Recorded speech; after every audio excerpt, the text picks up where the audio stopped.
So let's continue with this next lecture in the chapter of electrostatics. हमारी जो sequence और series of lecture चल रही है उसका ये एक अगला हिस्सा है। अब आज का जो लेक्चर होगा अपना, ये बहुत ही इंपॉर्टेंट आर्टिकल को हम डिस्कस करने जा रहे हैं इस लेक्चर में, and that is all about the charge distribution.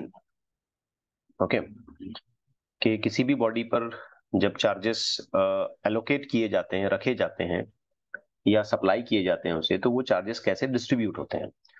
But before that एक हल्का सा छोटा सा आर्टिकल अपना कवर करना रह गया है रिगार्डिंग द कूलम्स लॉ। पहले उस पर छोटी सी बात कर लेते हैं, देन वी विल कंटिन्यू। आपको याद होगा प्रीवियस सभी लेक्चर्स में हमने कूलम्स लॉ पर अच्छा खासा डिस्कशन किया, और उसमें अलग अलग वैरायटीज ऑफ क्वेश्चन, चाहे वो मैग्नीट्यूड के रेफरेंस में हो या डायरेक्शनल एस्पेक्ट या वेक्टर रेफरेंस में हो, उसे हमने सॉल्व करने की कोशिश की। इतना सब समझने के बाद भी हम ये ऑब्जर्व करेंगे, ये देखेंगे कि कूलम्स लॉ के अपने कुछ लिमिटेशंस हैं। आप इन सभी set of examples, discussions and illustrations को आप चेक करेंगे तो बच्चों आपको उसमें एक बात ये नजर आएगी कि हमने हर बार पॉइंट चार्ज की बात की है। ठीक है, हमने ये कभी नहीं कहा कि चार्ज सिलेंडर है, चार्ज स्फीयर है, या हमने कभी इस तरीके से नहीं ट्रीट किया कि कोई चार्ज किया हुआ कोन है। ऐसा कुछ नहीं किया हमने। ज्यादातर हम जो डिस्कशन करते थे वो पॉइंट चार्ज, यानी कि एक ऐसे चार्ज जिनका वॉल्यूम बहुत छोटा है, कोई शेप नहीं है उनका, कोई साइज उनका नहीं है, ऐसे चार्जेस को हम यूज करके कूलम्स लॉ को एक्सप्रेस करते थे, या कूलम्स लॉ का इस्तेमाल करके इन चार्जेस के फोर्सेस को एक्सप्रेस करते थे, समथिंग लाइक दैट। तो बच्चों ये बात ना अपने आप में कूलम्स लॉ की एक लिमिटेशन है, कमी है। तो कुछ कूलम्स लॉ की कुछ कमियां हैं, कुछ लिमिटेशंस हैं। ऑल्दो कूलम्स लॉ हमें बहुत अच्छे तरीके से चार्जेस के इंटरेक्शन को समझाता है, बहुत अच्छे तरीके से हम चार्जेस के इक्विलिब्रियम कंडीशंस को, उसके बैलेंस होने को और उसके एक दूसरे पर फोर्स को अप्लाई करने को समझ पाते हैं। But even though being a very good explanation or giving a very good explanation, Coulomb's law has got several limitations. जैसे पहला लिमिटेशन तो यही है, मैंने जो अभी बताया आपको, मैंने यहाँ लिखते वक्त इसको सेकंड नंबर पे लिखा है कि Coulomb's law is applicable only to point charges and not on the charge distribution. बड़े पैमाने पर फैले हुए चार्जेस के लिए हम कूलम्स लॉ को अप्लाई नहीं कर सकते, रादर हमें सिर्फ पॉइंट चार्जेस को कंसीडर करते हुए कूलम्स लॉ को यूज करना होता है। Second, Coulomb's law is applied only to the charges at rest. When the charges are moving, Coulomb's law just becomes invalid. फिर कूलम्स लॉ का वहां पे कोई रोल ही नहीं रहता है। और कूलम्स लॉ जो है ये ऐसे डिस्टेंसेस पर अप्लाई किया जाता है जो 10 to the power minus 15 meter से ज्यादा हो। ना ये चीज लिमिटेशन में क्यों आई? जैसे आप ये देखें कि अगर हम न्यूक्लियस कंसिडर करते हैं तो with in that nucleus proton proton neutron neutron बहुत सारे छोटे छोटे पार्टिकल्स होंगे। तो उतने छोटे डिस्टेंस के अंदर जाकर के हम कूलम्स लॉ को अप्लाई करने की कोशिश करेंगे तो ये बिल्कुल निग्लिजिबल रेफरेंस में चला जाएगा, वहां पर वो कूलम्स लॉ को हम प्रॉपरली अप्लाई नहीं कर पाते। तो हमें distances 10 to the power minus 15 meter से ज्यादा लेने पड़ेंगे। तो अटोमिक स्केल पर, इवन आई में से न्यूक्लियर स्केल पर, हम कूलम्स लॉ को नेग्लेक्ट करते हैं। हाँ, ये जरूर हो सकता है कि एटॉमिक स्केल पर हम इलेक्ट्रॉन और प्रोटॉन न्यूक्लियस के अंदर उसके बीच में कूलम्स लॉ को एक्सप्रेस कर लें, लेकिन विद इन द न्यूक्लियस जाकर के 10 टू द पावर माइनस 15 इतना अंदर नीचे उतर करके हम कूलम्स लॉ को अप्लाई नहीं करेंगे। So we need the distance to be greater than 10 to the power minus 15 metre. So ये कुछ लिमिटेशंस हैं। Now these points you should remember just for the theory examination and it may come for 1 और 2 mark. आज का जो अपना lecture है, इसका मेन जो थीम है अपना, वो है चार्ज डिस्ट्रीब्यूशन। बड़ा इंटरेस्टिंग सा लेक्चर होने वाला है, बहुत ध्यान से सुने। कुछ थियोरेटिकल बातें मैं आपको बताऊंगा और फिर कपल ऑफ क्वेश्चंस भी हम इस पर सॉर्ट आउट करने की कोशिश करेंगे। Charge distribution and charge densities rather. ठीक है, डेंसिटी या से कह लीजिए कि एक साथ बहुत सारी चीजों को जब देखेंगे तो चार्ज डेंसिटीज। क्या है ये चार्ज डिस्ट्रीब्यूशन, क्या मतलब होता है चार्ज डिस्ट्रीब्यूशन का? सपोज फॉर एग्जाम्पल बच्चों, हमारे पास कोई एक शीट है, कंडक्टिंग शीट लाइक दिस। ठीक है, with certain dimensions, length and length, इस तरीके से दिखा दिया हमने। अब हमारे पास कुछ चार्जेस का कॉम्बिनेशन, उसका क्लस्टर है। इमेजिन करें कि बहुत सारे चार्जेस हमारे पास यहां पर हैं, क्यू चार्जेस। अब हमने क्या किया कि इन चार्जेस को उठा करके इस शीट पर रख दिया, एक ही जगह पे रखा, और ये शीट कंडक्टिंग है। तो बच्चों जैसे ही हम इन चार्जेस को इस शीट पे रखेंगे तो ये चार्जेस ना इस पूरी शीट पर अपने आप से स्प्रेड होने लगेंगे, फैल जाएंगे। वो एक जगह पे नहीं बैठेंगे, रादर वो इस शीट पर पूरी तरीके से अपने आप को स्प्रेड करवा देंगे, अपने आप को डिस्ट्रीब्यूट करवा देंगे, अपने आप को फैला देंगे। तो हम ये देखेंगे कि ये शीट सभी तरफ से इवनली चार्ज हो गई है, एक जैसी चार्ज हो गई है। तो ये जो हुआ ना, चार्जेस जो फैल गए ना उस शीट के सरफेस पर, इसी चीज को हम कहते हैं चार्ज का डिस्ट्रीब्यूशन। तो यहां हम एक कमेंट कर सकते हैं कि charges are distributed, charges are distributed.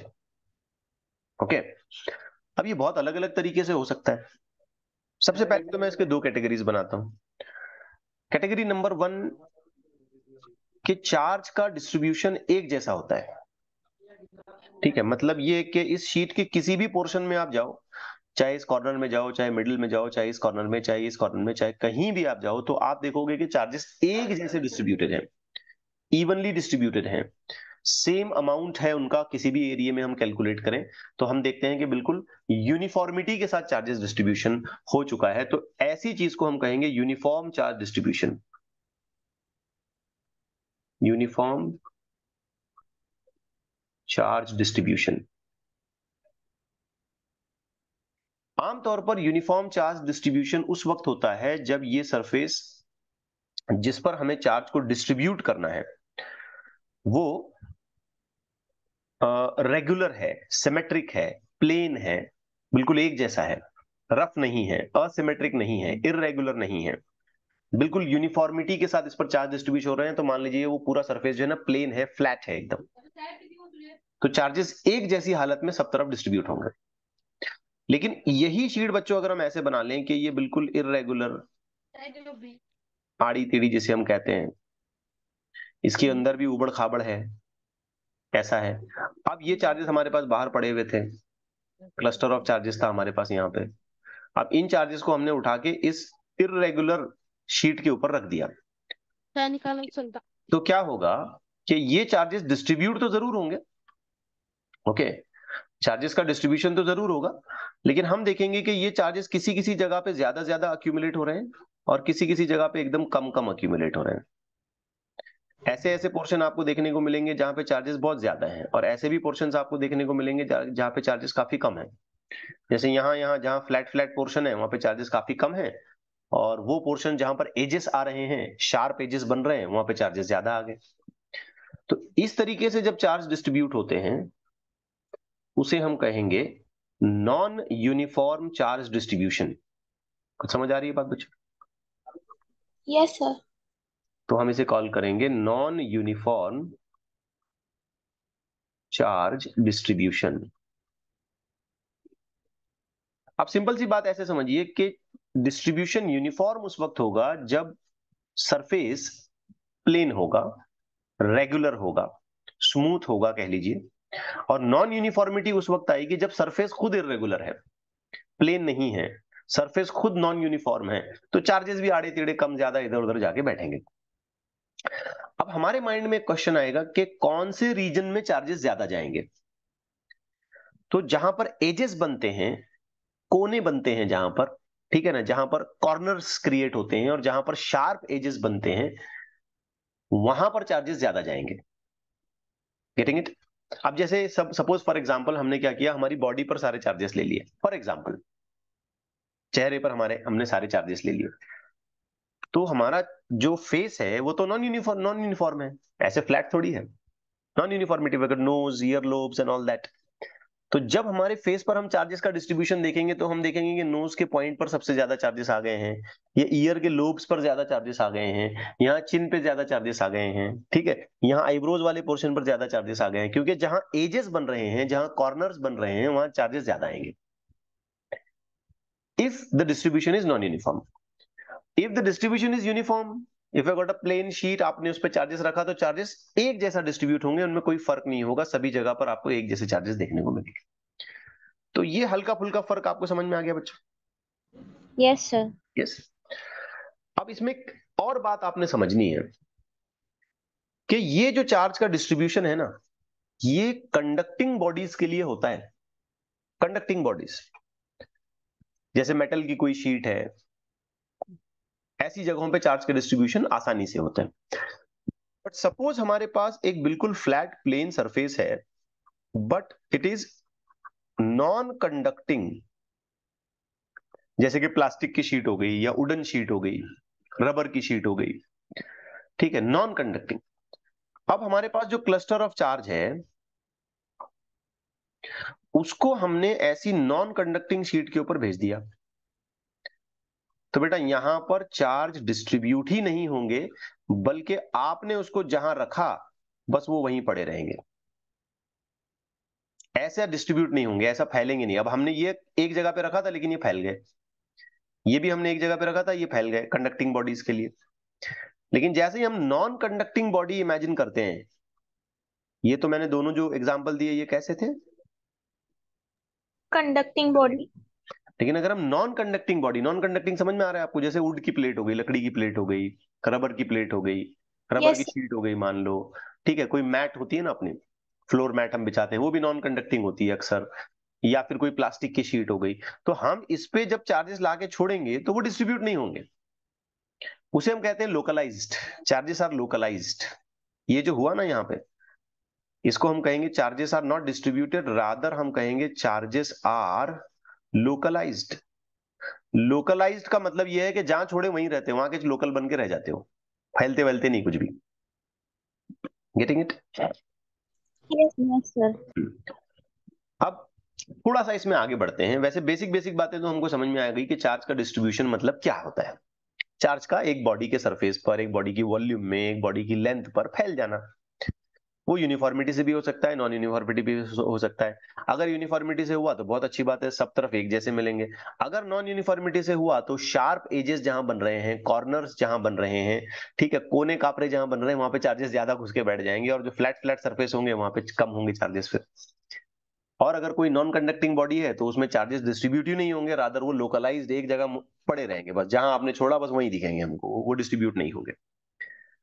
अब इन चार्जेस के डिस्ट्रीब्यूशन को हम हमारी सब्जेक्ट अंडरस्टैंडिंग को अच्छा करने के लिए तीन कैटेगरीज में बांटते हैं। We divided into three different categories. Let's see the first category. First category हम कॉल करते हैं बच्चों linear charge density. Linear charge density मतलब ये कि चार्ज को एक ऐसी जगह पे डिस्ट्रीब्यूट करना जो लेंथ में है, लेंथ वाली जगह पे उसको डिस्ट्रीब्यूट करना। The very best example of it is rod. For example हमारे पास एक रॉड पड़ा हुआ है ऐसा, लाइक दिस, जो कि बिल्कुल खाली है, एम्प्टी है, इस पे कोई चार्जेस नहीं है, इस रॉड का लेंथ एल है। अब हमने क्या किया, इस पे चार्जेस को डिस्ट्रीब्यूट कर दिया। ऑफ कोर्स यूनिफॉर्मिटी के साथ हम बात करेंगे तो हम कॉल कर रहे हैं यूनिफॉर्म चार्ज डिस्ट्रीब्यूशन की। तो हमने इसको चार्जेस को अलोंग द लेंथ डिस्ट्रीब्यूट किया, ठीक है, अलोंग द लेंथ। अगर हम चार्जेस को अलोंग द लेंथ डिस्ट्रीब्यूट करते हैं तो उसे हम कहते हैं लीनियर चार्ज डिस्ट्रीब्यूशन। तो डेंसिटी क्या है बाद में आएगा, पहले ये समझा आपको लीनियर चार्ज डिस्ट्रीब्यूशन का मतलब? Yes sir. जैसे अब हमारी बॉडी पे हम चार्जेस को डिस्ट्रीब्यूट करना चाहते हैं तो बस हमारे हमने हाथ पे डिस्ट्रीब्यूट कर लिया यहाँ। फॉर एग्जांपल, एक एग्जांपल के तरीके से मैं बता रहा हूँ, या ये मान लीजिए पेन है, हमने पेन के ऊपर चार्जेस को डिस्ट्रीब्यूट किया, तो ये अलोंग द लेंथ हो गया ना, उसकी लेंथ पर हम चार्जेस को रखते जा रहे हैं। अब यहां पर बच्चों हम एक टर्म डिफाइन करते हैं जिसका नाम है लीनियर चार्ज डेंसिटी। सिंबॉलिकली उसे हम लिखते हैं लैम्बडा से। तो इसे लिखने का तरीका है कि हम एक रेशियो फाइंड आउट करेंगे, that is nothing but equal to charge upon length. वो लेंथ जिस पर हमने चार्जेस को रखा है। समझ में आई बच्चों बात? Yes sir. तो ये कहलाएगा चार्ज डेंसिटी। तो बेटा लैम्बडा इज इक्वल टू, अगर मैं क्यू चार्जेस डिस्ट्रीब्यूट करता हूं और लेंथ एल है तो लैम्बडा का फॉर्मूला हो जाएगा Q by L. That's it. जैसे मैंने यहां इस एग्जांपल में स्मॉल एल इस्तेमाल किया है तो let me right small L Q by L. अच्छा जरा गौर करो, इसका यूनिट क्या बनेगा बेटा? इसका यूनिट बनेगा चार्ज कूलम और लेंथ मीटर। That's it. समझ आ रही है बात? Yes sir. और बच्चों अगर हम इसका डायमेंशन बनाने लग जाएं तो हम बोलेंगे m0 l -1 t1 और i1, क्योंकि चार्ज का डायमेंशन हम जानते हैं t1 i1, और ये लेंथ डिनोमिनेटर में है तो हमने l -1 कर दिया यहाँ पे। ठीक हो रही है? अब मैं यहाँ पे आपके सामने कुछ छोटे मोटे एग्जांपल्स रखता हूँ, कुछ सिंपल सिंपल एग्जांपल्स। जैसे बच्चों हमारे पास एक रिंग है, ध्यान से समझना, बिल्कुल थिन रिंग जिसको हम बोलते हैं ना, बिल्कुल पतली सी, और इस रिंग के ऊपर हमने चार्जेस को डिस्ट्रीब्यूट कर दिया। लेट्स से ऐसी रिंग है और ये इस पे मैं कुछ नेगेटिव या पॉजिटिव कैसे भी चार्जेस लगा रहा हूं, तो ये चार्जेस हमने लगाए। अच्छा यहाँ पे दोनों तरीके के चार्जेस हम लगा सकते हैं, जरूरत पड़ी तो नेगेटिव लगा सकते हैं, जरूरत पड़ी तो पॉजिटिव लगा सकते हैं। ये टोटली डिपेंड करता है इस बात पे कि आपने कितने चार्जेस कैसे हालत में लगाए हैं। तो लेट्स से मैंने यहाँ पे कुछ चार्जेस इस पे डिस्ट्रीब्यूट किया। अब बच्चों इस रिंग के लिए मुझे लैम्बडा लिखना है।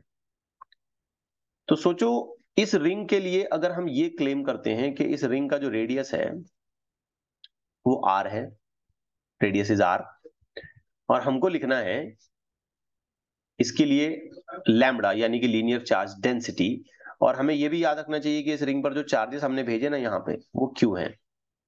तो बाई फॉर्मूला हम क्या लिखेंगे? Lambda is equal to charge, कितना चार्ज लगाया आपने? क्यू। करेक्ट है बच्चों? Yes sir. अब सवाल है रिंग की लेंथ कैसे लिखेंगे?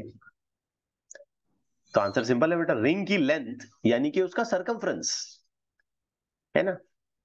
Yes sir. तो आंसर आएगा पाई, बस 2 पाई। लैम्बडा ऐसे लिखा हमने। तो इस एग्जांपल से मैं आपको ये समझाने की कोशिश कर रहा हूं कि ज्योमेट्रिकली जैसे शेप का इस्तेमाल किया जाता है, जो लेंथ हम इस्तेमाल करते हैं चार्जेस को डिस्ट्रीब्यूट करने के लिए, ज्योमेट्रिकली वो पूरी लेंथ हमें यहाँ पे लिखनी है। Let me give one more example. Suppose for example हमारे पास एक ऐसा स्क्वायर फ्रेम है, ध्यान करना मैं फ्रेम बोल रहा हूं, शीट नहीं बोल रहा हूं। ये यूं एक ऐसा पतला सा स्क्वायर फ्रेम है मान लेते हैं। अब इस स्क्वायर फ्रेम की जो साइड लेंथ है वो एल और एल है। अब इस पर भी आपने चार्जेस लगाए, पूरे फ्रेम पे आपने चार्जेस लगा दिए फॉर एग्जांपल, और आसानी के लिए हम ये मान के चलते हैं कि इस पर भी हमने क्या किया, क्यू चार्जेस लगाए। अब आप सोच समझ के बताएं कि यहाँ पे आप लैम्बडा कैसे लिखोगे? तो बच्चों चार्ज हो गया क्यू, लेकिन लेंथ कितनी हुई? 4L। शाबाश, 4L हो जाएगी। वेरी गुड, बहुत अच्छे। तो वो टोटल लेंथ हमें लेनी है जो हम डिस्ट्रीब्यूशन ऑफ चार्जेस के लिए इस्तेमाल कर रहे हैं। अब इसमें एक और चीज होती है जो काफी इंपॉर्टेंट है हमारे लिए, बहुत ज्यादा इंपॉर्टेंट, बहुत ध्यान से सुने। सपोज हमारे पास एक बड़ा सा रॉड है, ठीक है, we have got a long long rod for example, और इस पूरी बड़ी सी रॉड पे हमने ऑलरेडी चार्जेस को काफी हद तक डिस्ट्रीब्यूट कर दिया है। लेट से ऐसा बहुत सारा डिस्ट्रीब्यूशन हमने किया है, ठीक है, और इस पे क्यू चार्जेस हैं और इसकी लेंथ एल है मान लो। तो पहला सवाल तो मैं आपसे ये पूछूंगा कि भाई यहाँ लैम्बडा कितना है? आंसर क्या आएगा? Q Q by. By L. शाबाश।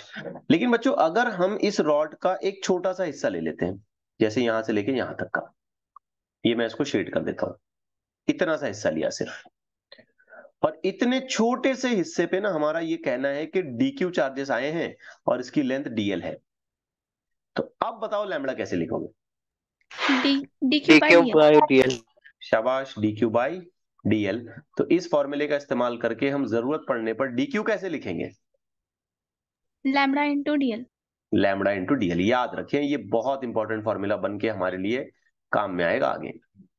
तो एक लेंथ एलिमेंट पर, लेंथ का एलिमेंट, छोटी सी चॉइस की गई लेंथ पर आने वाले चार्जेस को लिखने का तरीका है कि लीनियर चार्ज डेंसिटी को उसकी लेंथ से मल्टीप्लाई करना। बात समझ आ गई बच्चों? Yes sir. अब आते हैं सेकंड कैटेगरी में। चार्ज डिस्ट्रीब्यूशन की सेकंड कैटेगरी। ये सारी बातें हमको बहुत हेल्प करी हैं, आगे सब्जेक्ट थोड़ा सा बढ़ते बढ़ते जाएगा इलेक्ट्रोस्टैटिक्स पूरा। कूलम्स लॉ तो खत्म हो गया हमारा, अब चार्ज डिस्ट्रीब्यूशन पर बात होगी पूरी। हम स्फीयर्स और सिलेंडर्स और वायर्स ऐसा इस्तेमाल करेंगे, तो वहां तो चार्जेस के डिस्ट्रीब्यूशन होंगे, तो जरा ध्यान से समझना ये सारी बातें। तो ये मामला तो मैंने आपको समझा दिया लीनियर चार्ज डेंसिटी का। बट सपोज अगर हम चार्जेस को डिस्ट्रीब्यूट करना चाहते हैं किसी सरफेस पर, किसी सरफेस पर हम चार्ज को डिस्ट्रीब्यूट करना चाहते हैं, जैसे फॉर एग्जांपल हमारे पास कोई शीट है, you can just take an example of a sheet. जैसे ये शीट है और इस शीट का जो एरिया है वो ए है, और हमने क्या किया, इस पे काफी सारे चार्जेस को यूनिफॉर्मली डिस्ट्रीब्यूट कर दिया। ऑफ कोर्स ये यूनिफॉर्म डिस्ट्रीब्यूशन की बात चलेगी, एक जैसी हालत में सब तरफ डिस्ट्रीब्यूशन करना है। तो ऐसी इस तरीके से चार्जेस को डिस्ट्रीब्यूट करने के प्रोसेस को कहते हैं सरफेस चार्ज डिस्ट्रीब्यूशन। ठीक है, चार्जेस ऑफ कोर्स हमने क्यों लगाए।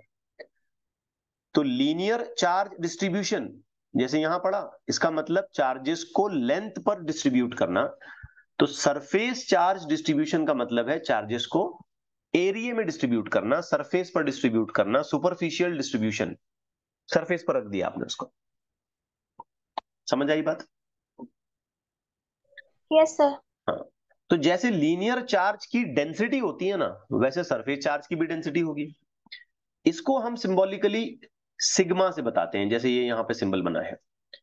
अब मैं चाहता हूं आप थोड़ा लॉजिक लगाएं और उसका डेफिनेशन समझने की कोशिश करें। तो इसका डेफिनेशन बाय फॉर्मूला हम लिखेंगे चार्ज अपॉन, बोले आप, area.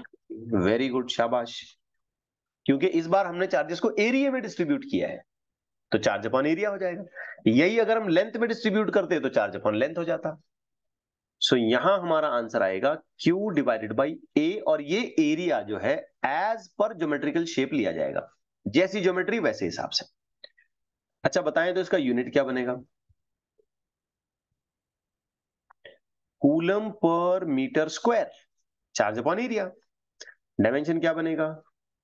m0 L minus 2T1I1। मैंने उसी डायमेंशन को मॉडिफाई किया है, आप देखें जरा यहाँ पे, I1 T1 L minus 1, L नीचे था, अब यहाँ डिनोमिनेटर में एरिया है तो एरिया के लिए L माइनस 2। Getting it? वही चीजें हैं जो अभी हम पढ़ रहे थे। Yes sir. अब समझो मैं आपके सामने दो तीन एग्जांपल रखता हूं। जैसे बेटा मैंने क्या किया कि एक स्क्वायर शीट ले ली, बिल्कुल स्क्वायर, और शीट ली, फ्रेम नहीं लिया, लेंथ L और लेंथ L। अब बेटा इस पर भी मैं चार्जेस को डिस्ट्रीब्यूट कर देता हूं, ये मैं बस डॉट से दिखा रहा हूं, ये मैंने इस पे चार्जेस को डिस्ट्रीब्यूट किया। तो बताएं आप इस प्रोसेस के लिए मैं सिग्मा कैसे लिखूंगा? Charge upon area. Area, area क्या होगा? L into L। L square, simple. अगर हम ये कहते हैं कि भाई हमने इसके ऊपर क्यू चार्जेस लगाए हैं तो हम लिखेंगे Q बाई L स्क्वायर। अच्छा समझो फॉर एग्जाम्पल हमने ना एक स्फीयर लिया, स्फीयर, ख्याल करें, स्फीयर है ये, स्फीयर। अब इस स्फीयर के ऊपर भी हमने चार्जेस को डिस्ट्रीब्यूट किया, और हमारा ये कहना है कि इस स्फीयर का जो रेडियस है वो R है। तो अब बताएं इसके लिए सिग्मा कैसे लिखेंगे? Q डिवाइडेड बाय, गलत, पाई आर स्क्वायर। सर्कल इसका एरिया होता है, स्फीयर का सरफेस एरिया होता है 4 pi R square. Basic geometry आनी पड़ेगी ना यार, इतना तो आना चाहिए। स्फीयर का surface area 4 pi R square होता है, इसीलिए मैंने वहां पे स्फीयर लिखा। अच्छा अगर मैंने एक डिस्क ली, डिस्क, सर्कुलर डिस्क, जिसका रेडियस हम R बनाते हैं, और अब इसके ऊपर मैंने चार्जेस को डिस्ट्रीब्यूट किया बिल्कुल यूनिफॉर्मिटी के साथ जैसे हमेशा करते हैं हम। अब बताओ इसके लिए क्या होगा? Q upon pi are square. हाँ, यहां पे जाएगा पाई आर स्क्वायर, क्योंकि एक डिस्क का surface area pi are square होता है, जबकि एक स्फीयर का surface area 4 pi R square होता है। आई होप आप समझ पा रहे हैं। Yes sir. अब समझो मैंने क्या किया, एक क्यूब लिया। देखिए आप कितनी चालाकी से सोचते हैं। मैंने एक क्यूब लिया, ये ऐसा क्यूब लिया, और क्यूब भी पूरा सिमेट्रिक लिया मैंने, length L, breadth L, height भी L। अब इस क्यूब के सरफेस पर चार्जेस लगाए। हाँ, पूरे सरफेस पर चारों तरफ, ऊपर नीचे आगे पीछे जो भी सरफेसेस हैं इसके चार्जेस जो है ना इसके सरफेस पर है, Q charge on surface of Q. अब सोच समझ के बताएं कि मैं सिग्मा कैसे लिखूंगा। सोचें अच्छे से आप इस बात पे, केयरफुली सोचें। यस, दिमाग चलाएं। Q divided by L into L into L. गलत, रॉन्ग। अगर हम करते हैं Q divided by length into length तो वो वॉल्यूम हो जाएगा, हमको सरफेस चाहिए। 6L²। शाबाश, ये करेक्ट बोला आपने, वेरी गुड। ये हो जाएगा 6L²। क्यों 6L² बेटा? क्योंकि ये एक सरफेस अगर मैं देखूंगा ना तो इसका एरिया है L² और ऐसे क्यूब के पास 6 डिफरेंट फेसेस होंगे। ये एक आगे पीछे इधर साइड में उधर साइड में ऊपर और नीचे 6 हो गए, और हर एक फेस का एरिया L², तो टोटल सरफेस का एरिया 6L²। समझ आई बात? Yes sir. Yes sir. अब चलो मान लेते हैं कि हमने एक सिलेंडर ले लिया लाइक दिस, ये ऐसा हमने एक सिलेंडर ले लिया। अब इस सिलेंडर का जो रेडियस है वो r है और सिलेंडर की हाइट h है। अब हमने इसके ऊपर भी चार्जेस लगा दिए, पूरे सरफेस भर के चार्जेस लगा दिए। सरफेस पर खास मैं यहां पे लिख रहा हूं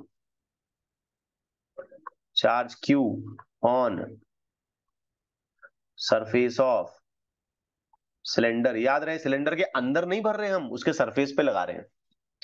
आप सोच समझ के बताओ कि हम सिग्मा कैसे लिखें। Q/2πRH very good, plus very pi good, R. शाबाश। 2πRH, परफेक्ट, बहुत अच्छे।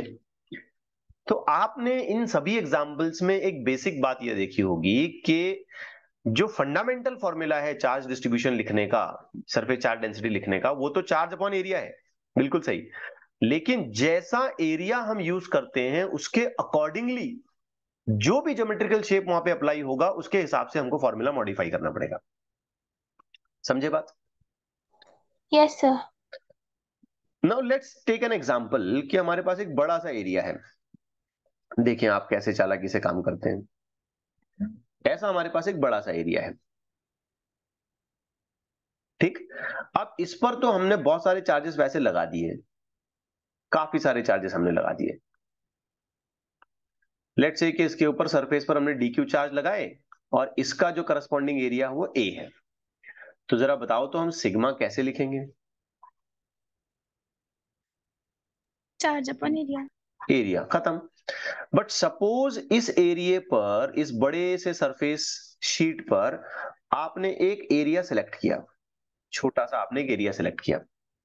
Late me just do it by some different colour. एक छोटा सा एरिया आपने यहाँ पे सिलेक्ट किया, कोई भी शेप कोई भी साइज आप अपनी मर्जी से चॉइस कर सकते हैं। इसमें भी थोड़े बहुत चार्जेस आ रहे हैं, नहीं ऐसा नहीं, इसमें भी थोड़े बहुत चार्जेस आ रहे हैं। तो ये जो आपने एरिया यहाँ पे सिलेक्ट किया ना, ये वाला खास करके, इसका मैग्नीट्यूड है डीए और इसके पास चार्जेस हैं डीक्यू।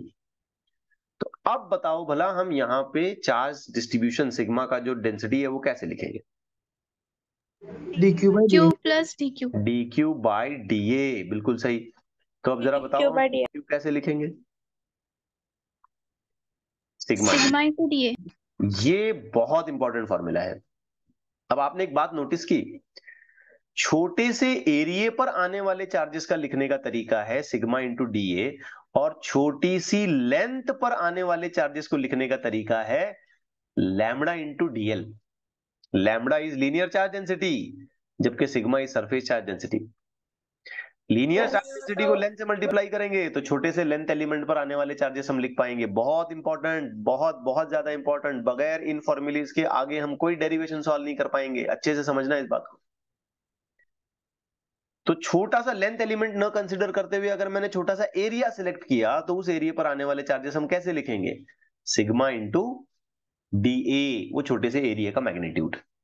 बात समझ आ गई बच्चों? Very important. Yes sir. अब आते हैं तीसरा और आखिरी charge distribution, last one, final. हमने लेंथ पे चार्ज को डिस्ट्रीब्यूट किया, उसके बाद हमने एरिया पे चार्ज को डिस्ट्रीब्यूट किया। अब एट लास्ट हम देखेंगे कि अगर हम चार्जेस को वॉल्यूम में डिस्ट्रीब्यूट करते हैं तो कैसे होगा। Volume charge distribution, let's try. तो सपोज फॉर एग्जांपल हमारे पास कोई स्फीयर है, या कोई एक ऐसी चीज है जो 3 डायमेंशनल है, 3 डायमेंशनल, इसके अंदर भर भर के हमने चार्जेस लगाए, अंदर, सरफेस पर नहीं उसके। तो ये मैं इसको थोड़ा सा फाड़ के दिखा रहा हूं, ऐसे ये मैंने फाड़ दिया, यहां पे इसको कट किया, इसके अंदर भर भर के हमने चार्जेस लगाए, पूरा अंदर भरा हुआ है चार्जेस से वो। अब यहाँ ऊपर मैं डॉटेड लाइन नहीं दे रहा हूं, डॉट डॉट डॉट ऊपर दूंगा तो आपको कंफ्यूजन हो जाएगा, आप सोचेंगे सरफेस पर आ गए, नहीं नहीं, सरफेस पर नहीं है, कहां है ये, अंदर। मैंने उसको ऐसा थोड़ा सा रप्चर करके देखा तो अंदर भरे हुए हैं चार्जेस। तो हमने इन चार्जेस को कहां फिल किया, एरिया पर फिल किया, लेंथ पर फिल किया, क्या वॉल्यूम में फिल किया, वॉल्यूम। वॉल्यूम अंदर भरा, उसके अंदर। जैसे कि स्फीयर के अंदर चार्जेस भरे, खाली स्फीयर है उसके अंदर भरे, हॉलो सिलेंडर है उसमें चार्जेस भरे, क्यूब है हॉलो उसमें चार्जेस भरे। तो we are filling it into the volume of the given space. So in such situation हम इसको डिफाइन करते हैं वॉल्यूम चार्ज डिस्ट्रीब्यूशन, और उसकी डेंसिटी बन जाएगा वॉल्यूम चार्ज डेंसिटी। फॉर्मूला बड़ा आसान होगा। सोचे बच्चों, न्यूमरेटर में तो चार्ज आ गया, but I want to listen it from your side, what should I write for denominator? Volume. Volume, बिल्कुल सही, वेरी गुड, वॉल्यूम ही लिखना पड़ेगा। जब लीनियर चार्ज डेंसिटी थी तो चार्ज अपॉन लेंथ आ रहा था, सुपरफिशियल चार्ज डेंसिटी या एरियल या कह लीजिए सरफेस चार्ज डेंसिटी थी तो चार्ज अपॉन एरिया आ रहा था, अब आ जाएगा charge upon volume. So by formula ये हो जाएगा बेटा Q डिवाइडेड बाई V। अब ये जो V होगा ये एज पर ज्योमेट्री लिखना पड़ेगा, एज पर ज्योमेट्री। सोचे इसका यूनिट क्या लगाएंगे हम, कूलम पर मीटर क्यूब। और अगर हम डायमेंशन की बात करें तो बच्चों इसका डायमेंशन होगा m0 L-3 T1 I1 in its corresponding, yes, T1 and I1 in its corresponding reference। इसके मैं कुछ एग्जांपल्स आपको लेता हूं। सपोज मैंने एक स्फीयर लिया जिसका रेडियस r है और इसके अंदर मैंने क्यू चार्जेस लगाए। दूसरा एग्जांपल मैं ले रहा हूं, सपोज मैंने एक क्यूब लिया जिसकी साइड लेंथ l है और इसके अंदर मैंने क्यू चार्जेस लगाए। सपोज मैंने एक सिलेंडर लिया जिसकी लेंथ l है और रेडियस r है और इसमें मैंने क्यू चार्जेस लगाए। अब इन तीनों सिचुएशंस में बच्चों बताओ मैं कैसे लिखूंगा सिग्मा को, सोच समझ के बताना। Sphere, charge upon volume 3 pi r 3 pi r cube, बिल्कुल सही, very good, absolutely correct. Cube लिया, cube, charge upon volume. Volume कैसे आएगा क्यूब का, क्यूब का वॉल्यूम एल क्यूब। अरे याद है तो बोलो ना यार, क्यूब का वॉल्यूम एल क्यूब होता है ना, क्या ये भी पढ़ाना पड़ेगा अभी आपको? आता है नहीं आता है समझ में? Yes sir. अच्छा, सिलेंडर लिया, सिलेंडर के लिए क्या करेंगे, क्यू अपॉन, अब इसके एरिया का फॉर्मूला आएगा, सॉरी इसके वॉल्यूम का फॉर्मूला आएगा 2 pi r cube l, pi are square l, l माने सिलेंडर की height, pi are square circumference का एरिया, सॉरी उसका क्रॉस सेक्शन का एरिया। सो ये ज्योमेट्रिकल फॉर्मूलेज हैं, इसमें हम कुछ नहीं कर सकते, जैसी ज्योमेट्री वैसा शेप, जैसा शेप वैसा फॉर्मूला अकॉर्डिंगली। मुद्दे की बात तो ये याद रखना है कि हमने लिखना है charge upon volume if we really want to get that answer. Getting it right? Yes sir. बहुत बड़ा एरिया है, बहुत बड़ा कुछ, सॉरी बहुत बड़ी कुछ ऐसी वॉल्यूम है आड़ी तिड़ी, ये वॉल्यूम है V। इस पर मान लो इसके अंदर, हाँ इसके अंदर, इनसाइड दैट वॉल्यूम, ये आप एक्सरे वाली नजर से देख रहे हैं तो आपको अंदर का सारा माहौल दिख रहा है, ऐसे समझे आप। तो इसके अंदर की तरफ हमने जो है ना क्यू चार्जेस भरे हैं। तो आप जरा सोचें, समझे, गौर करें और मुझे बताएं कि आप यहाँ पे रो कैसे लिखोगे। Q upon V. बिल्कुल सही जवाब है, वेरी गुड। तो आप मेंशन करोगे Q अपॉन बी। लेकिन समझो कि इस बड़ी सी वॉल्यूम में से आपने क्या किया, एक छोटी सी वॉल्यूम कंसिडर की, a very smaller volume dV, and in that very small volume you find there are dq charges. तो अब बताओ आप रो कैसे लिखोगे? D q by d. बिल्कुल सही। तो final answer dq is equal to into d. Very important formula. तो किसी छोटी वॉल्यूम के चार्ज को फाइंड करने का तरीका है रो, यानी कि volume charge density multiplied by dv. Of that small element. किसी छोटे एरिया के चार्जेस को पता करने का तरीका है sigma multiplied by area of that element. किसी छोटी लेंथ के चार्जेस को पता करने का तरीका है lambda multiplied by length of that element. अब ये तीनों फॉर्मूले आपने भूलना नहीं है, बिल्कुल नहीं भूलना आपने ये तीनों फॉर्मूले। इन तीनों फॉर्मुलेज के बगैर हमारा पूरा आगे का चैप्टर अधूरा रह जाएगा, क्योंकि हमको कई बार ये इस्तेमाल करना पड़ेगा, कई बार इंटीग्रेशन करेंगे हम, कई बार कैलकुलेशन करेंगे हम इसको लेकर के।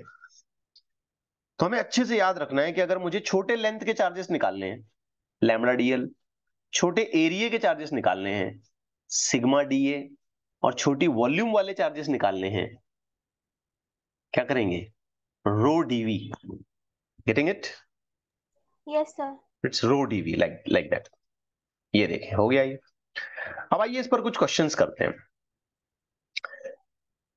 कुछ बड़े सिंपल और इंटरेस्टिंग क्वेश्चंस मैं आपके सामने रखता हूं। पहले let's start with a very simple question, very easy question. एक मेटल का स्फीयर है जिसका रेडियस 10 सेंटीमीटर है और उसके ऊपर चार्जेस इतने हैं 12.56। Surface charge density find out करने के लिए कह रहा है, तो सिग्मा निकालना है हमको। अब आप खुद ही बता दें सिग्मा का फॉर्मूला क्या होता है। Charge upon volume. है sigma Charge upon area. Area. Sphere है इसलिए 4πr²। कितने चार्जेस लगाए हैं 12.56 5, 6. 10 to the power -6 divided by ये 4π जैसा वैसा रखते हैं। r 10 है लेकिन सेंटीमीटर में है तो कन्वर्जन कर लेंगे 10 to the power -2 और बाद में कर देंगे उसका स्क्वायर। अब बच्चों ये जो 4π जो होता है ना 4π, इसका वैल्यू भी 12.56 होता है। गौर से सोचें जरा, 4 इंटू 3.14 मल्टीप्लाई करें आप, आपको 12.56 ही मिलेगा। इनफैक्ट इसको याद रखना चाहिए आपने। तो फिलहाल हम क्या करेंगे कि ये 4π और ये 12.56 को काट देंगे। तो इधर न्यूमरेटर में क्या बचा 10 to 10 the to power power minus. -6। Denominator में स्क्वायर करने के बाद क्या आएगा ये 10 10 टू द पावर -2, वैसे भी -1 हो रहा है, -1 का स्क्वायर करेंगे +2, सॉरी -2 ऊपर चला जाता है 10 पावर -4. -4 कूलम पर मीटर स्क्वायर। बिल्कुल बच्चों वाला प्रॉब्लम, कुछ भी नहीं था इसमें, खाली फॉर्मूला सही लगाना था। उसमें भी किसी ने गलती कर दी, वॉल्यूम बोल दिया था नीचे। अनएक्सेप्टेबल मिस्टेक, ये तो होना ही नहीं चाहिए मिस्टेक। समझे ना बात को? केयरफुली करें एकदम इत्मीनान से। आइए एक और देखते हैं।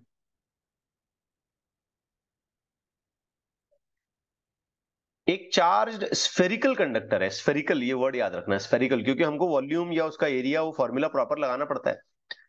उसकी सरफेस चार्ज डेंसिटी हमको गिवन है, यानी कि सिग्मा गिवन है। जब उस पर चार्जेस हम इंक्रीज कर देते हैं, बढ़ा देते हैं, तो फिर चार्ज डेंसिटी भी बढ़ जाती है 0.14 से। तो फिर वो पूछ रहा है कि रेडियस ऑफ द स्फीयर क्या है। आओ सबसे पहले तो मैं सरफेस चार्ज डेंसिटी का जनरल फॉर्मूला यहाँ पे मेंशन करता हूं।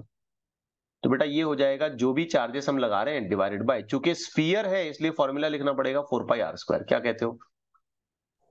Yes, sir. अब इनिशियल पोजीशन में, इनिशियल कंडीशन में इसकी सरफेस चार्ज डेंसिटी को मैं बोलता हूं सिग्मा, जो उस पर चार्जेस है मैं उसको बोलता हूं क्यू, और नीचे मेंशन करता हूं 4πr²। अब ये सिग्मा मुझे पता है कितना है 0.7 जैसे कि गिवन है। चार्जेस मुझे पता नहीं है और रेडियस भी मुझे पता नहीं है, तो मैं फिलहाल तो जैसे वैसे उसको लिख देता हूं। अब हमने उसके चार्जेस को इंक्रीज किया जैसे कि क्वेश्चन में बताया गया है, तो आगे लिखते हैं। हमने उसके चार्जेस को इंक्रीज किया तो बेटा ये हो जाएगा σ2। कितना इंक्रीज किया 0.44, करेक्ट है? ठीक है, इंक्रीज बाय है ना, बाय है ना, 2 नहीं है, बाय 0.44 से इंक्रीज किया तो उतने चार्जेस में उतना बढ़ाना पड़ेगा। अब मुझे रेडियस के बारे में कोई इंफॉर्मेशन नहीं है, तो नीचे का मैं 4πr² जैसा है वैसे लिख देता हूं, क्योंकि जो पहले रेडियस रहा होगा अभी भी उतना ही रहा, खाली चार्जेस बढ़ा रहे ना, उसका सरफेस एरिया थोड़ी बढ़ा रहे हैं। लेकिन ऐसा करने से ये कहता है कि सरफेस चार्ज डेंसिटी भी इंक्रीज हो जाती है। देखो ऑब्वियस बात है, चार्ज अगर बढ़ेंगे तो सरफेस चार्ज डेंसिटी भी बढ़ेगी ना। तो क्या लिखे यहाँ पे, 0.7 जो पहले थी उसमें प्लस ये कितना इंक्रीज हुआ, वेरी गुड, प्लस 0.14, ये Q plus 0.44 divided by the factor of 4πr², ये जैसा था वैसे। एट दिस स्टेज इसे कॉल कर लेते हैं इक्वेशन नंबर 1 और इसको कॉल कर लेते हैं इक्वेशन नंबर 2, और इन दोनों का डिवीजन कर देते हैं। लेट्स डिवाइड देम, इन दोनों का डिवीजन कर देते हैं।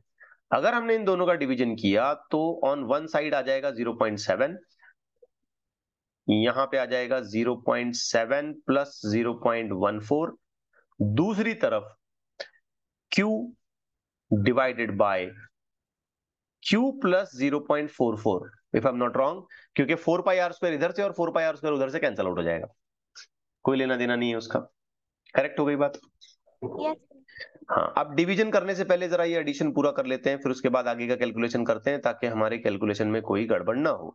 ये एडिशन हम करेंगे तो बेटा ये हो जाएगा 0.84, ये हो गया Q डिवाइडेड बाय ये हो गया Q प्लस 0.44। ठीक हो गई बात? यस हम चाहें तो इसको थोड़ा बहुत इस तरीके से सिंप्लीफाई कर सकते हैं, ये 70, ये 84। हालांकि ये सब मुझे आपको नहीं बताना चाहिए, लेकिन फिर भी मैं ऐसे सोचता हूं कि कोई आखिरी स्टूडेंट जो है उस तक बात अधूरी ना हो, इसलिए ये सारी बातें बताता हूँ।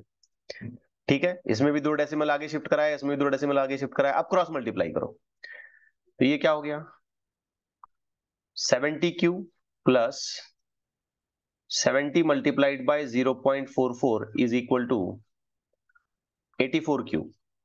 करेक्ट है? Yes sir. चलो 70Q को उधर लो, ये 70 इंटू 0.44 मल्टीप्लीकेशन करके बताओ कितना होगा। ये मल्टीप्लीकेशन करो कितना होगा। 30.8. ओके 30.8। तो Q का वैल्यू हम लोग निकालेंगे 30.8 डिवाइडेड बाय 14। तो अब बताओ Q कितना हुआ। ये 84 में से 70 माइनस करा तो 14 बचा। 30.8 डिवाइड बाय 14 कितना होगा? 2.2 2.2 2.2 कूलम। तो हमें ये पता चला कि इस स्फीयर पर पहले जो चार्जेस थे ना वो 2.2 कूलम थे, ये चार्जेस। लेकिन इसने हमसे ये नहीं पूछा कि चार्जेस कितने थे, इसने हमसे ये पूछा कि रेडियस कितना है। तो रेडियस कितना है ये फाइंड आउट करने के लिए हम इक्वेशन नंबर 1 पे दोबारा आते हैं। Let's come to equation number 1 once again. तो इक्वेशन 1 को हमने रीयूज करना है। ये इक्वेशन 1 मैं नीचे लेके आ रहा हूं इधर। अब 0.7 इक्वल, क्या ये 2.2 लिख दें डिवाइडेड बाय 4πr², क्या कहते हो बच्चों?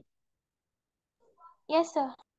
ठीक है, अब एक काम कर लें, इसको लिख दें 7, इसको लिख दें 22, सही है, 4, इसको कर दें 22/7 इंटू फिर ये r² रख दें, चलेगा? आई होप आप समझ पाएंगे, क्योंकि मैंने यहां से भी एक डेसिमल आगे किया, यहां से भी एक डेसिमल आगे किया, ये 7 हो गया, 22 हुआ। पाई का वैल्यू वैसे भी हम 22/7 लिखते हैं ना। इससे हमारा फायदा ये होगा कि ये 22 ये नीचे वाले 22 से कटेगा, ये 7 इधर वाले 7 से कटेगा। करेक्ट हो गई बात? Yes sir. और हमको मिलेगा 4 इज इक्वल टू 1/r²। कुछ इस तरीके से अगर हम लिखें तो हमें अंदाजा हो गया r² इज इक्वल टू 1/4, यानी कि r is equal to 1/2, which means r is equal to 0.5। ठीक, यस ये सर। रहा आपका आंसर। करेक्ट है? Yes, sir. सो ऐसे इसे कैलकुलेट किया जाएगा। थोड़ा बहुत मैथमेटिकल इवैल्यूएशन है, इसलिए लंबा चौड़ा हो गया, क्योंकि मैंने हर एक छोटी छोटी बात पे डिस्कशन किया, otherwise I could have told you to solve it. आए चले एक और क्वेश्चन देखते हैं, जरा अच्छा क्वेश्चन देखते हैं, थोड़ा लेंदी क्वेश्चन देखते हैं। इस तरीके के प्रॉब्लम अक्सर आते हैं। अभी जो मैं अगला क्वेश्चन देने वाला हूं ये भी इसी तरीके के प्रॉब्लम भी कई बार पूछे गए एग्जामिनेशन में, and not only for the electrostatics, बल्कि ये प्रॉब्लम हम ग्रेविटेशन में भी सॉल्व करते हैं। देखो एक थिन रॉड है जिसका लेंथ एल है और उस पर यूनिफॉर्म चार्ज डिस्ट्रीब्यूशन कर रखा है क्यू, और इसको वैक्यूम में रखा। चलो वैक्यूम का कोई सवाल नहीं है, चलो फिर भी वैक्यूम में रख दिया। तो ये कह रहा है find the magnitude of electric force on a point charge Q kept as shown in the figure. तो हमको एक फिगर दी गई है, let me just reconsider that figure. तो ये फिगर हल्की सी हमको ऐसी दी गई है, यूं ऐसी। तो मैं जरा इसको बड़ा करके बनाता हूं ताकि आपको एक फीलिंग आए, आपको एक समझ आए मामला क्या है। तो ये बड़ी सी रॉड है अपनी, देखना ठीक से काम करना है आपने भी। इस पर हमने अच्छा खासा चार्जेस का डिस्ट्रीब्यूशन कर रखा है पूरी यूनिफॉर्मिटी के साथ। अब इस पूरी रॉड की जो लेंथ है, जैसे हमें बताया जा रहा है, वो एल है और इसके चार्जेस हैं क्यू। तो सबसे पहले तो मैं आपसे ये पूछ रहा हूँ लैम्बडा कितना होगा? Q by L. Q by L, शाबाश, काफी आसान है। अब इसके सामने ना यहां पे कहीं एक दूसरा चार्ज रखा क्यू, जिसका actual separation end of the rod से हमें बताया जा रहा है ए है। तो वो पूछ रहा है कि इस रॉड की वजह से इस चार्ज पे कितना फोर्स आएगा। तो बच्चों हम यहाँ कूलम्स लॉ से नहीं निकाल सकते, डायरेक्ट अप्लाई नहीं कर सकते coulomb's law, I want to say. क्योंकि कूलम्स लॉ हम जब भी लिखते हैं ना, तो देखो आपको याद होगा हम फॉर्मूला लगाते हैं 1/4πε0, चार्जेस के मैग्नीट्यूड का मल्टीप्लीकेशन डिवाइडेड बाय डिस्टेंस का स्क्वायर। तो यहाँ कौन सा डिस्टेंस लेंगे? क्या हम ऐसे बोलें कि हम ए डिस्टेंस ए नहीं ले सकते? अगर हम ए लेंगे तो फिर ये वाला एंड इतनी दूर है वो बुरा मान जाएगा। यस, जरा माइक ऑफ रखें प्लीज। दूसरा वाला एंड तो फिर वो बुरा मान जाएगा। I just mean here that कि दूसरे वाले एंड को हम स्किप नहीं कर सकते अगर इस एंड से लें तो। You may also suggest sir middle से ले लेते हैं, बट इतने जल्दी हम कंक्लूजन पर नहीं पहुंचेंगे कि भाई मिडल से ले लेते हैं। तो यहां पर हम क्या करेंगे, एक छोटा पोर्शन चॉइस करेंगे जिसके चार्जेस हम इमेजिन करेंगे dq हैं, और इस छोटे से पोर्शन की जो लेंथ है वो इमेजिन करेंगे dl है, और ये मान के चलेंगे कि ये जो छोटा सा पोर्शन है ये हमारे पॉइंट चार्ज से कुछ x इतनी दूरी पे है। तो अब हम पूरी रॉड का फोर्स नहीं लिखेंगे बल्कि इस छोटे से एलिमेंट का फोर्स लिखेंगे, और ये छोटा एलिमेंट इतना छोटा है, इतना छोटा है कि मानो जैसे वो पॉइंट वाला है। तो एलिमेंट का फोर्स लिखेंगे। समझ आ रही है बच्चों बात? Yes sir. पूरी रॉड का नहीं लिखेंगे, force due to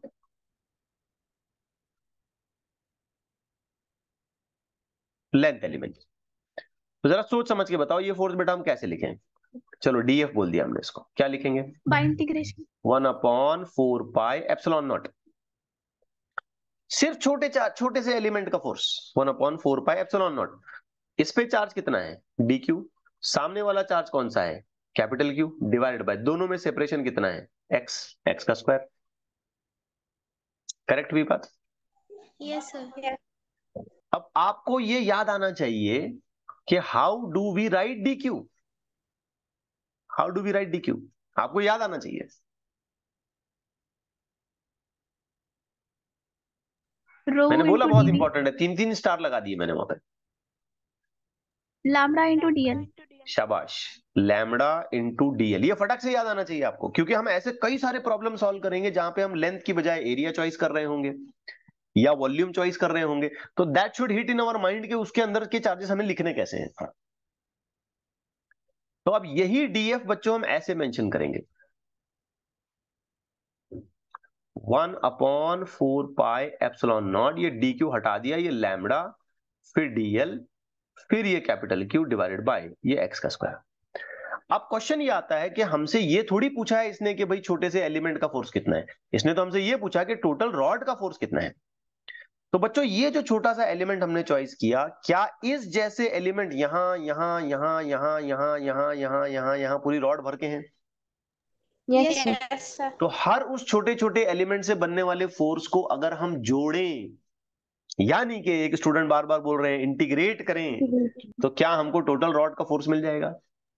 yes sir. Yes. तो हमको उन सारे छोटे छोटे छोटे छोटे छोटे एलिमेंट्स वाले फोर्सेस को जोड़ना है। मैथ्स में यहां जोड़ने का तरीका है इंटीग्रेट करना। तो नेट फोर्स यानी कि टोटल फोर्स निकालने के लिए हम इस जैसे डीएफ वाले फोर्सेस को इंटीग्रेट करेंगे। अब सवाल ये पैदा होता है कि इंटीग्रेशन की शुरुआत कहां से करेंगे? तो आंसर है ए डिस्टेंस से लेकर के, ए डिस्टेंस से लेकर के बताओ ए प्लस एल डिस्टेंस तक। समझे? Yes sir.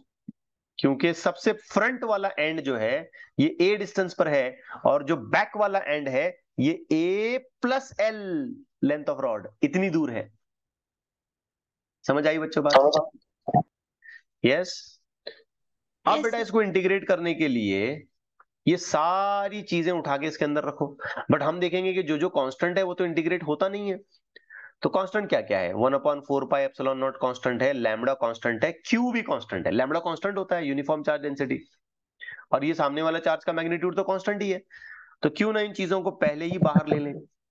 लैम्बडा बाहर आ गया, क्यू बाहर आ गया, 4 पाई एप्सिलॉन नॉट बाहर आ गया, इंटीग्रेशन चला ए से लेकर के a plus l, it is running on 1/x² dl। Getting it? Yes, sir. अब ये x भी एक तरीके की लेंथ ही है, और ये dl एक स्मॉल लेंथ ही है। मैं चाहूं तो इसको थोड़ा सा और ऐसे वेरी कर सकता हूं, चीजों को आपको आसानी से समझ में आए इसलिए। ये dl लेने की बजाय बच्चों, मुझे पहले ही कर लेना चाहिए था, dl लेने की बजाय यहाँ पे dx ले लेते हैं, चलेगा? Yes, sir. ताकि इंटीग्रेशन में आपको ऐसा ना फील हो कि भाई वेरिएबल अलग हो गया। वेरिएबल वही है, ये dx कर दिया। यहां पर भी सब्स्टिट्यूशन करते वक्त क्या करेंगे? Yes, DX. dx कर देंगे। और फाइनली यहां जब हम इंटीग्रेशन में इसको लेके आएंगे तब भी हम इसको ds मानेंगे, dx मानेंगे, सॉरी फॉर दैट। तो आई होप आप अब इंटीग्रेशन को इसको आराम से आप कर सकते हो। So this now becomes f is equal to lambda capital Q divided by 4 pi epsilon naught. Let me write this as x raised to minus 2 dx a to a plus l। तेजी से बताएं क्या integration होगा? A is to -3/-3. सोच समझ के बोलें। X raised to -1/-1. शाबाश। लिमिट्स कहां से? a to a plus l। अच्छा, अब ये -1 का तो कुछ मतलब नहीं है, इसको अगर मैं रीएडजस्ट करूं इन सभी चीजों को, 1/x. Very good. तो lambda q divided by 4 pi epsilon naught. बेटा ये खाली 1/x नहीं होगा, -1/x होगा। माइनस भी तो है ना नीचे, ए से लेकर के ए प्लस एल। अब और आगे बताएं, lambda q divided by 4 pi epsilon not क्या करना चाहिए? -1/a plus l minus minus plus 1/a, upper limit minus lower limit, क्या कहते हो? Yes, sir. Yes. Therefore this f now will look like lambda q 4 pi epsilon naught। पहले मैं positive term लेता हूं, बाद में नेगेटिव लेता हूं। ये सारी स्टेप्स बस मैं आपकी अंडरस्टैंडिंग में कोई कमी न रह जाए इसलिए कर रहा हूं। अब इसको क्रॉस मल्टीप्लाई करें, मतलब इसके एलसीएम सॉल्यूशन का कैलकुलेशन करें, तो ये हो जाएगा 1/4 pi epsilon naught lambda q हो गया a plus l minus a divided by a into a plus l. क्या कहते हो? Yes, sir. अब बेटा जब ये ब्रैकेट हम ओपन करेंगे तो इधर प्लस है इधर माइनस है, कट जाएगा, Cancel. कैंसल। तो फाइनल आंसर देखें कुछ ऐसा होगा। मैंने ऐसे लिखना है 1/4 pi epsilon naught lambda L Q divided by a into a plus L. Done? Done हो गया? Yes. Yes, sir. आप चाहें तो ये लैम्बडा इंटू एल यहां से हटा दें, लैम्बडा इंटू एल, और क्यू लिख सकते हैं आप चाहें तो, बट इट्स ओके, ठीक है। You can just represent the answer like this only, कोई इश्यूज नहीं है, ऐसे भी रखेंगे तो आंसर में कोई प्रॉब्लम नहीं है। बात समझ आ गई बच्चों? Yes, Yes, sir. Let's take one last question, एक और आखिरी क्वेश्चन लेते हैं यहाँ पर। Now this is again a very important question, ये प्रीवियस एग्जाम्स में एग्जामिनेशन में पूछा गया है। ईयर मुझे एग्जैक्टली रिकॉल नहीं हो रहा है, but it was there I guess. एक सर्कल है जिसका रेडियस आर है, लीनियर चार्ज डेंसिटी है, मतलब सर्कल के सर्कमफ्रेंस पे चार्जेस लगाए, और वो बड़ी अजीब सी लीनियर चार्ज डेंसिटी उसने दे रखी है, lambda lambda 0 cos square theta, theta होना चाहिए, दिस शुड बी थीटा, ये theta along it circumference, total charges क्या है, ऐसे बोल रहे हैं, टोटल चार्जेस क्या है उसके। तो लेट मी ड्रॉ डायग्राम। ये मान लो ऐसा सर्कल है, हल्का सा इसका स्ट्रिप दिखाता हूं ताकि आपको ये अंदाजा हो जाए कि इस पे चार्जेस लगे हुए हैं, और ये कुछ चार्जेस इस पे लगे हुए हैं। ठीक हो गई बात। ये सर्कल का सेंटर। अब आपको इसके टोटल चार्जेस निकालने हैं, अब इसका रेडियस गिवन है हमको स्मॉल आर, कैसे निकालेंगे। तो बच्चों हम क्या करेंगे, सबसे पहले एक छोटा सा लेंथ एलिमेंट ले लेंगे, यहाँ ये छोटा सा लेंथ एलिमेंट लिया, बात समझ आ रही है। यस, और इस लेंथ एलिमेंट का एंगल बनाया डी थीटा, ठीक है,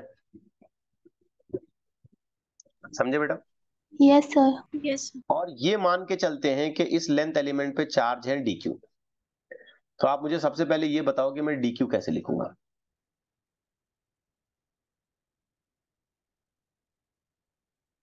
Lambda into DL. हाँ, डीएल का मतलब यहाँ पे क्या है, Length of space. Length of element, not not circle, circle की पूरी लेंथ नहीं, जितना छोटा सा आपने एलिमेंट कंसिडर किया उसकी लेंथ। तो बेटा अगर आप ध्यान से देखोगे, इसको मैं बड़ा करके बनाऊं ना, तो ये ऐसा है, ऐसा है, ये एंगल डी थीटा है, ये रेडियस आर है। तो ये सरकमफ्रेंस की लेंथ कैसे लिखेंगे, या सॉरी आर्क की लेंथ कैसे लिखेंगे। आर्क लेंथ का फॉर्मूला किसी के जहन में आ रहा है। Yes?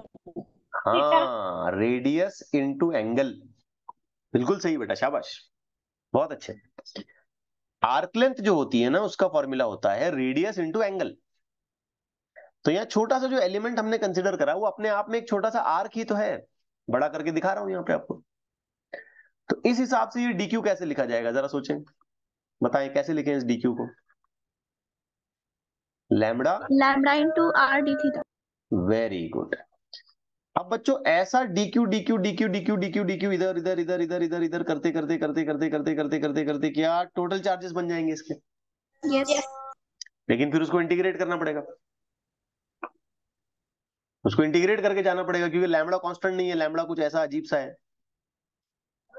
Yes, constant sir. होता तो ठीक है चलो, लेकिन कांस्टेंट नहीं है लैम्बडा, ऐसा कुछ अजीब सा है, तो उसको इंटीग्रेट करना पड़ेगा। Yes, sir. ठीक है, तो अगर मैं टोटल क्यू फाइंड आउट करना चाहता हूं, तो ऐसे छोटे डी क्यू चार्जेस को मुझे इंटीग्रेट करना पड़ेगा, और ये इंटीग्रेशन चलेगा 0 से लेके 2 पाई तक, अगर मैं गलत नहीं हूं, क्योंकि यहां से यहां जाते जाते जाते 90 के बाद एंगल बढ़ते बढ़ते 180, और एंगल बढ़ते बढ़ते 270, और एंगल बढ़ते बढ़ते 360, यानी कि 0 पोजीशन से लेके घूम के वापस यहां तक, यानी कि 0 से 2 पाई। गौर करें बात पे। Yes, sir. तो हमको टोटल चार्जेस मिल जाएंगे, क्योंकि ऐसे छोटे छोटे डीक्यू को जोड़ने के बाद ही हमको टोटल चार्जेस मिल सकते हैं।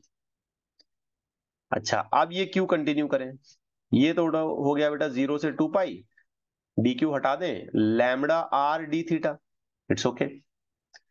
चलें थोड़ा और आगे बढ़ते हैं, इंटीग्रेशन 0 से 2 पाई, लैम्बडा क्या है, लैम्बडा 0 कॉस स्क्वायर थीटा। गौर करें बच्चों, क्या लिखें फिर यहां पे, lambda 0 cos square theta R D theta. अब यहां पे हम इंटीग्रेशन में से ऐसी चीजों को बाहर लाएंगे जो कांस्टेंट है। क्या क्या कांस्टेंट है, तो लैम्बडा 0 Lambda कांस्टेंट 0. है, आर भी कांस्टेंट है, सर्कल है ना, तो रेडियस तो कांस्टेंट ही होगा। इंटीग्रेशन चलेगा 0 से 2 पाई, किस पे चलेगा, cos square theta. Theta d theta तक। अब cos स्क्वायर थीटा का इंटीग्रेशन डायरेक्टली तो हमको आता नहीं है, तो हम थोड़ा सा इसमें रीएडजस्टमेंट जिसे बोलते हैं वो करेंगे। तो Q is equal to lambda 0 R integration 0 से 2 पाई। ठीक हो रही है बात? ये cos स्क्वायर थीटा को हटा के हम लिखेंगे 1 plus cos 2 theta divided by 2। We can do so, ऐसा हम कर सकते हैं। Okay, Yes, sir. ये ट्रिग्नोमेट्री में आपको समझ आ जाएगा, इंटू डी थीटा। अब ये काम करें, ये 2 बाहर ले आए, थोड़ा सा इंटीग्रेशन की स्टेप्स आप गौर करना चाहिए। Lambda 0 divided by R integration 0 से 2 pi 1 plus cos 2 theta d theta. फिर ये Q continue lambda 0 R divided by 2। अब ये मैं करली ब्रैकेट लगा रहा हूं। इंटीग्रेशन की भी मैं 2 पार्ट्स कर देता हूं यहाँ पे आपके ताकि आपको कोई दिक्कत ना हो। 0 से 2 पाई पहले डी थीटा प्लस 0 से 2 पाई cos 2 थीटा डी थीटा, फिर ये करली ब्रैकेट क्लोज। समझ गया? मतलब ये ब्रैकेट के अंदर मैंने डी थीटा मल्टीप्लाई किया और हर एक पे अलग अलग इंटीग्रेशन रन किया। Yes. हाँ, अब डी थीटा का इंटीग्रेशन क्या होगा? ये करली ब्रैकेट, जैसे dx का इंटीग्रेशन x होता है, dt का इंटीग्रेशन t होता है, वैसे डी थीटा का इंटीग्रेशन हो जाएगा Theta. थीटा। डी थीटा का इंटीग्रेशन हो जाएगा थीटा। आपने लिमिट्स याद रखनी है 0 से 2 पाई प्लस cos 2 थीटा का इंटीग्रेशन क्या होगा? sin 2 theta divided by 2। Limits याद रखें 0 से 2 पाई, ये करली ब्रैकेट क्लोज। याद रखें इसको, cos 2 थीटा का इंटीग्रेशन हो जाएगा sin 2 theta divided by 2। Yes. अब ये सारी चीजें upper limit minus lower limit करनी है। ये मैं उठा करके जरा नेक्स्ट पेज पे ले लूं ताकि आपको समझ आ जाए। यहाँ पे स्पेस खत्म हो गया है अपना, इसको हमने लिया नेक्स्ट पेज पे, ये यहां से हमने शुरू करना है। तो अब आप इसमें upper limit minus lower limit करें। ठीक है, सो अरे ये थीटा नहीं लिखना है ना, मुझे यहाँ क्यू लिखना है, सॉरी फॉर दैट। यहां पर भी शायद मैंने लिखने में कुछ मिस्टेक कर दी, यहाँ थीटा लिखा, थीटा नहीं लिखना है, क्यू लिखना है, बिकॉज हमको तो चार्जेस निकालने हैं ना। ये क्यू। चलें अब upper limit minus lower limit करें, देखें आप कैसे दिमाग चलाते हैं। सो ये क्यू हो गया लैम्बडा 0 आर डिवाइडेड बाई 2, ये curly bracket, upper limit 2 pi minus 0, ये पहला ब्रैकेट हो गया, प्लस इसमें Oh. Sine 4 pi divided by 2 minus sine divided by. Fine. I hope आप समझ पा रहे हैं। Yes, sir. अब बेटा साइन 0 भी 0 ही होता है, और साइन 2 पाई 4 पाई पाई 8 पाई 6 पाई 10 पाई कितने भी साइन पाई आए वो 0 ही होता है। मतलब Yes. ये टर्म क्या हो जाएगा? 0, और ये टर्म भी क्या हो जाएगा? 0। तो ये पूरी ब्रैकेट ही निपट गई ना। तो Yes, sir. इस बड़े ब्रैकेट में बचा क्या? 2 pi. सिर्फ 2 पाई बचा। तो आंसर आया lambda 0 multiplied by 2 divided by 2 into 2 पाई। अब इसमें भी ये 2 कैंसिल हो गया, तो चार्ज कितने बने? Lambda 0 pi R. ठीक हो गया? Yes, sir. ऑप्शन देखें, कौन सा ऑप्शन है भाई? Lambda 0 pi R. Getting it? Yes, sir. So ये इसका आंसर है। चलें ठीक है, आज के लिए इतना काफी है। आज हमने चार्ज डिस्ट्रीब्यूशन पढ़ा, और ये चार्ज डिस्ट्रीब्यूशन हमें आगे के टॉपिक्स में बहुत रिगरसली अप्लाई करना है। इसलिए इन सभी बातों पर अच्छे से नोटिस करें आप, कि जब हमारे पास वॉल्यूम में चार्ज डिस्ट्रीब्यूशन है तो हम छोटे चार्ज को कैसे लिखेंगे, जब हमारे पास एरिया में चार्ज का डिस्ट्रीब्यूशन है तो हम कैसे लिखेंगे, और जब हमारे पास लेंथ में चार्ज का डिस्ट्रीब्यूशन है तो हम छोटे चार्ज को कैसे लिखेंगे। ये बहुत इंपॉर्टेंट है, क्योंकि हर बार हमको यही टेक्निक यूज करनी होती है। छोटा सा एरिया या एलिमेंट या लेंथ या वॉल्यूम चॉइस करके बाद में हमको उसको इंटीग्रेट करना पड़ता है। तो वो छोटे एरिया या लेंथ या वॉल्यूम का चार्ज हमें लिखने आना चाहिए। Okay, Yes, sir. चलिए आज के लिए इतना काफी है, रुक जाते हैं, इंशाल्लाह अगली क्लास में आगे कंटिन्यू करेंगे।